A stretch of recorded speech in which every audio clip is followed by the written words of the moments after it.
নমস্কার, আমি জ্যোতিষ সম্রাট বিনয় শাস্ত্রী। আশা করি ঈশ্বরের কৃপায় আপনারা ভালোই আছেন।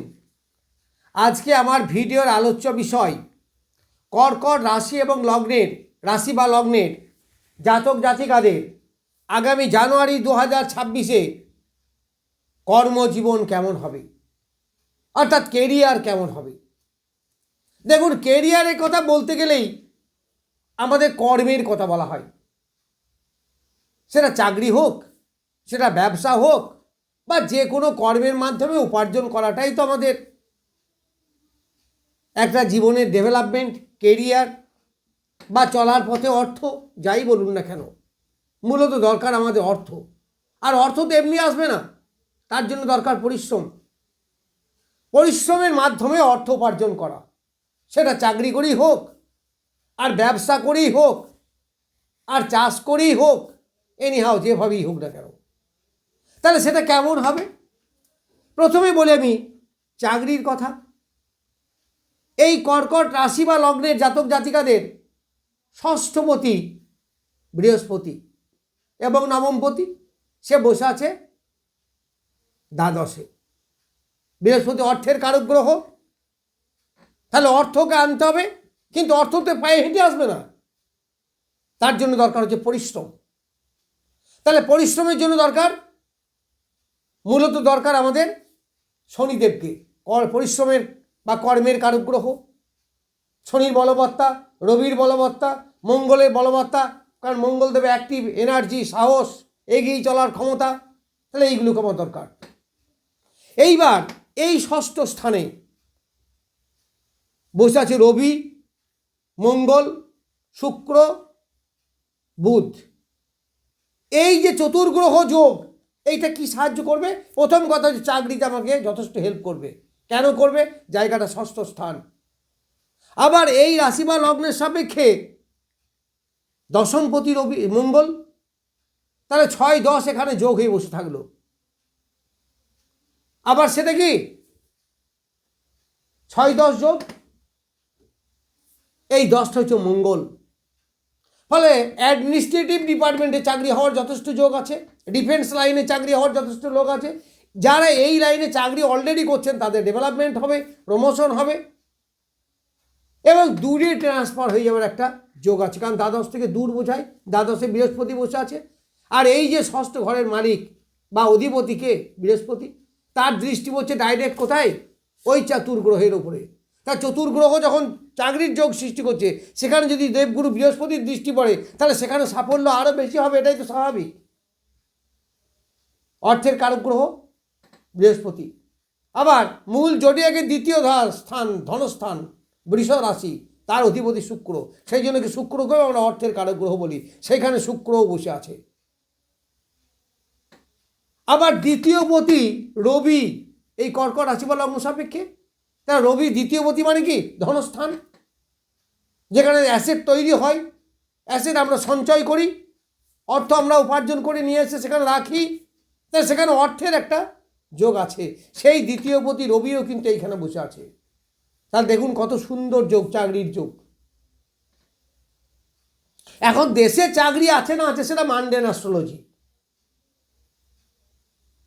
যে একটা নৌকার মধ্যে যেমন সবারই একদিনে মৃত্যু ছিল, একটা নৌকা যখন ডুবে গেল, একটা ব্রিজ যখন ভেঙে পড়লো, তো সবারই কি একদিনে মৃত্যু যোগ ছিল? তা নয়, এটাকে মানডেন অ্যাস্ট্রোলজি বলা হয়। অ্যাস্ট্রোলজির অনেক ভাগ আছে, তো মানডেন অ্যাস্ট্রোলজি সবাইকে পড়তে হয়। তা মানডেন অ্যাস্ট্রোলজি কি বলছে? যে ওই নৌকাটার ভাগ্য ছিল সেদিন মৃত্যু, তাহলে তার উপরে যারা থাকবে তাদের তো সবারই তার উপরেই নির্ভরশীল। ড্রাইভারের মৃত্যু যোগ আছে বা অ্যাক্সিডেন্ট যোগ আছে, সেই বাসে বা সেই গাড়িতে যারা থাকবে তারা তো সবাই তো নির্ভর ড্রাইভারের উপরে, তাদের ভাগ্য তো কাজ করবে না। যে টাইটানিক ডুবেছিল, সেখানে একজন বেঁচে ছিল, যাক সে অন্য গল্প, সে যদি দরকার হয় একদিন বলবো, যদি জানতে ইচ্ছা হয় বলবেন, আমি একদিন বলবো।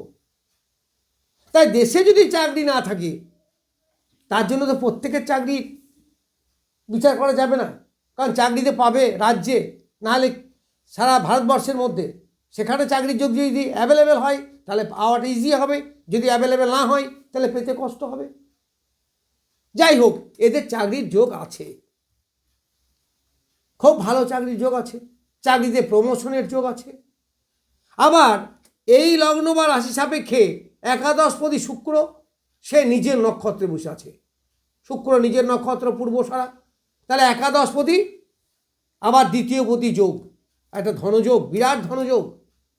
আবার কর্কট রাশি বা লগ্ন সাপেক্ষে কোনপতি, পঞ্চমপতি এবং নবমপতি যোগ, সাংঘাতিক ধনযোগ। তাহলে অর্থ উপার্জন আপনাদের যে বাড়বে, এতে 100% ঠিক সঠিক। এইবার আপনার দশা, আপনার ছকের কতটা স্ট্রেংথ, সেগুলো দেখার দরকার আছে, অবশ্যই দরকার আছে। আমি যেটুকু এক নজরে পাচ্ছি, দেখুন আমার যুক্তিতে যদি ভুল হয় তাহলে বলবেন, আমি সব জানি না, আমি পণ্ডিত নই, তবে আমার যুক্তিতে যেটুকু আমি পাই আমি সেইটুকু বলি। এই জ্যোতিষ তারপরে 100% শিওর আমি দিচ্ছি না, কারণ জ্যোতিষটা ভুল নয়, আমি কতটা বিচার করতে পারছি এটা কিন্তু একটা ফ্যাক্টর। তো আমি যতটুকু পাচ্ছি তাতে আমার এই যোগগুলো আমি দেখতে পাচ্ছি। এইবার 15 তারিখের পরে এই গ্রহ যখন চলে যাবে মকর রাশিতে, মোর অর লেস 15 তারিখে, কারণ 12 তারিখে যাচ্ছে শুক্র, 15 তারিখে যাচ্ছে মঙ্গল, 15 তারিখে যাচ্ছে রবি, 17 তারিখে যাচ্ছে বুধ, ওই মোর অর লেস 15 তারিখে যখন যাবে তখন সপ্তম স্থান বলবান হবে, ব্যবসার জায়গা আরও বলবান হবে, ব্যবসার মাধ্যমে অর্থ উপার্জন সেখানে হবে। মঙ্গল এখানে তুঙ্গ ক্ষেত্রে থাকবে, ফলে মনের যে ফোর্স, এনার্জি, এইগুলো আপনার বৃদ্ধি পাবে।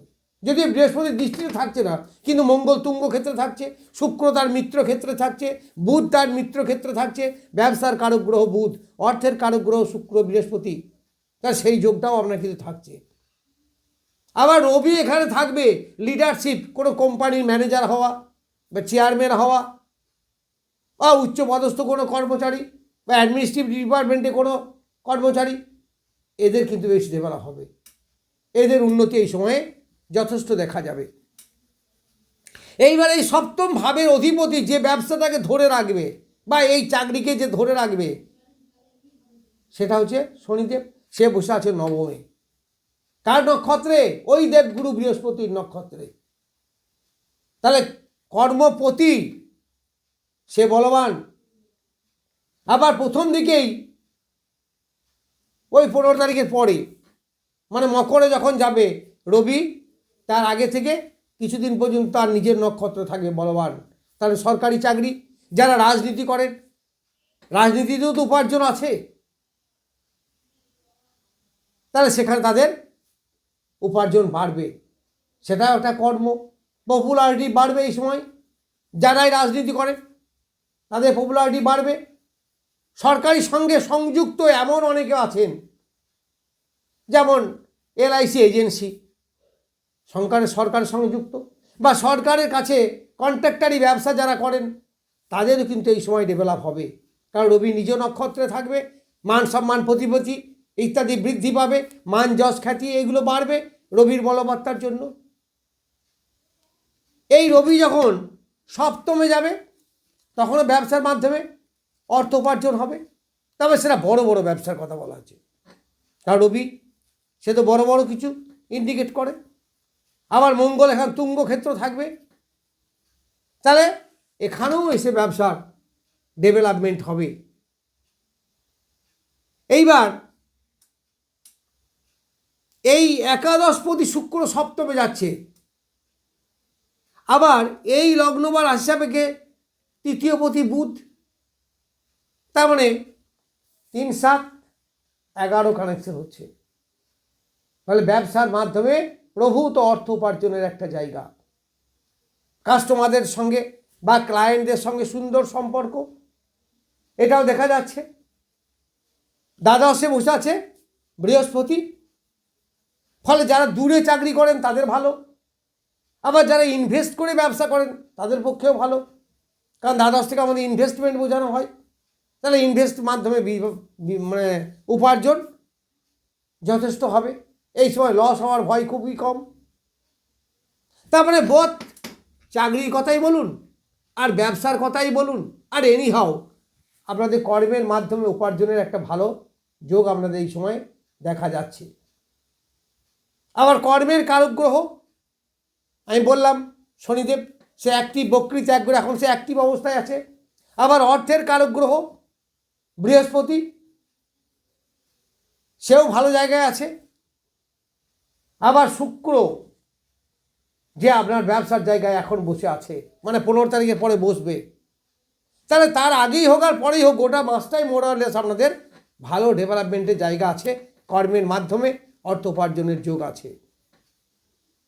যাই হোক, আমি কর্কট রাশি বা লগ্নের জাতক জাতিকাদের ব্যবসা কেমন যাবে বা চাকরি করলে চাকরি কেমন থাকবে, উপার্জন কেমন হবে সে সম্বন্ধে কিছু বললাম। নমস্কার, আজ এই পর্যন্তই।